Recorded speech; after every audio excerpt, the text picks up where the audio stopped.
Hi, thanks again for this opportunity. My name is Nkomi Izuka and I'm the resident physician at the Ms. Ashley Wellness Clinic. It's a startup um, wellness facility and one of the foremost in the country and also in the metropolitan city of Lagos. Now, apart from my role as a primary care physician, I'm also responsible for business development and facility administration. Now, to be more specific, I attend to three sets of people. The first set are clients, who otherwise are called patients. The second set are my team members and the directors. And the third set are external partners and the vendors. Now, for the clients, we have different categories of clients who come in either ill or as an emergency or with inquiries about our services, or they may come in because they just have concerns and they want clarifications from a healthcare professional. Now, what happens is, um, for instance, in fact, this morning, lady came in. She said she's been coughing for quite a while, and initially I started out as a sore throat, and she was not happy because the cough was lingering. And I told her that, okay, what have you used? And she said she used Strepsils, which is lozenges, and she was also going to use, she was looking for something else to use. She said she don't use Loratadine, use an antihistamine, but she wanted something to get rid of the cough. And after pressing her for more information, I figured out that she will be having postnasal drip and advised her to continue with the Loratadine, but that if she wasn't getting significantly better, she had to come back for a steroid spray.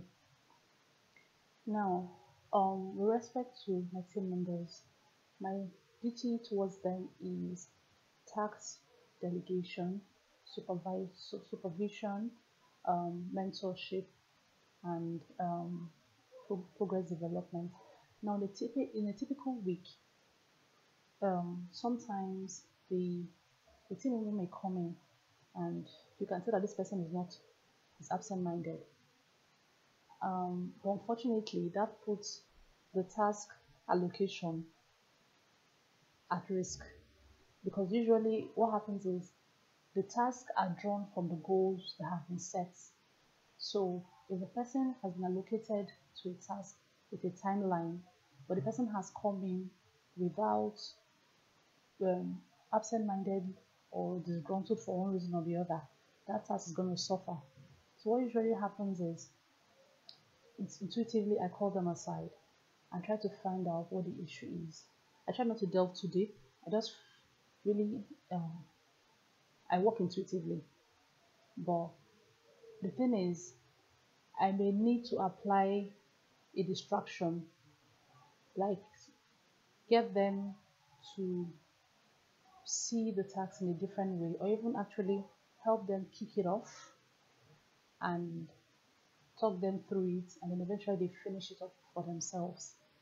Um,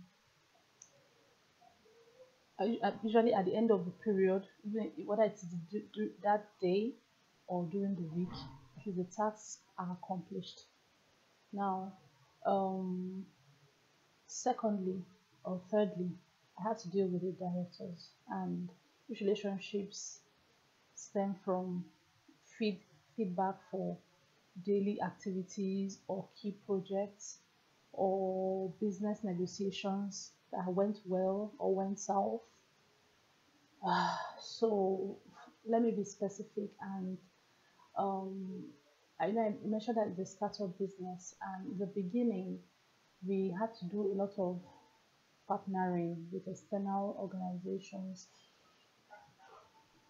So what now happened is a lot of these meetings from the first to the directors were not available to go for these meetings with me.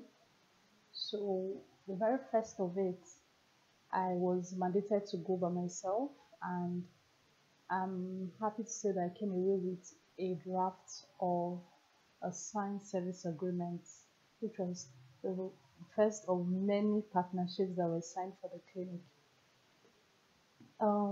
Regarding um, accounting, now accounting as a team leader for me comes in two forms.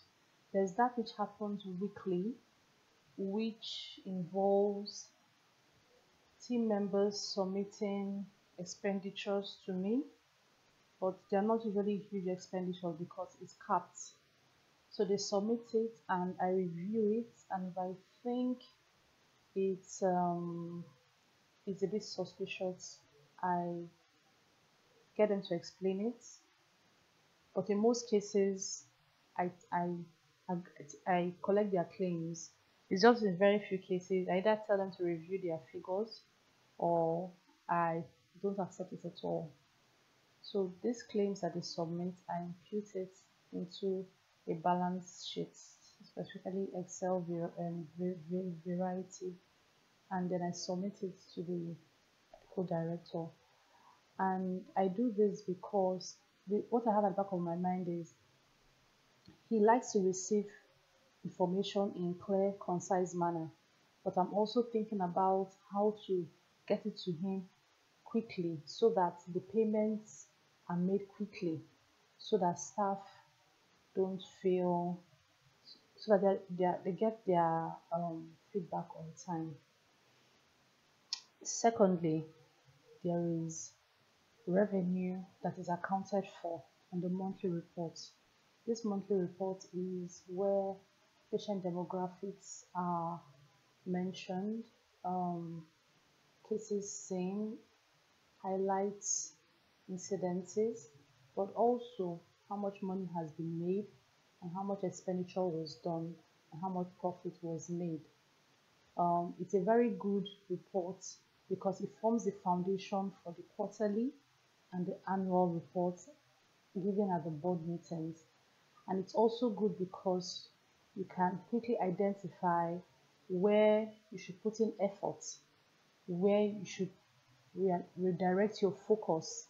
It can quickly tell this is what brings money for the wellness clinic, this is what doesn't bring money in, this is where we should invest in, this is what we shouldn't spend money in. Now, why do I think I'm the right fit for this position? I think I'm the right fit because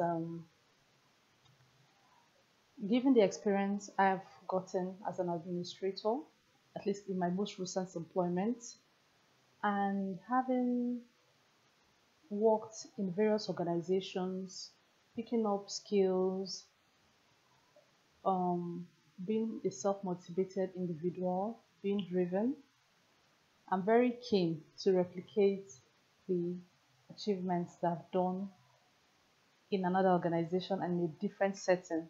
And bear in mind that the wellness clinic I recently worked in was set up at a time when the economic situation in the country was very dire.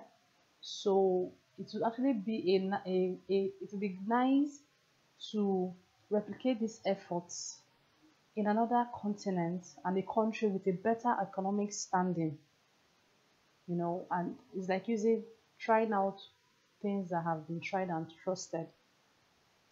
It would be nice to be given this opportunity. Thank you.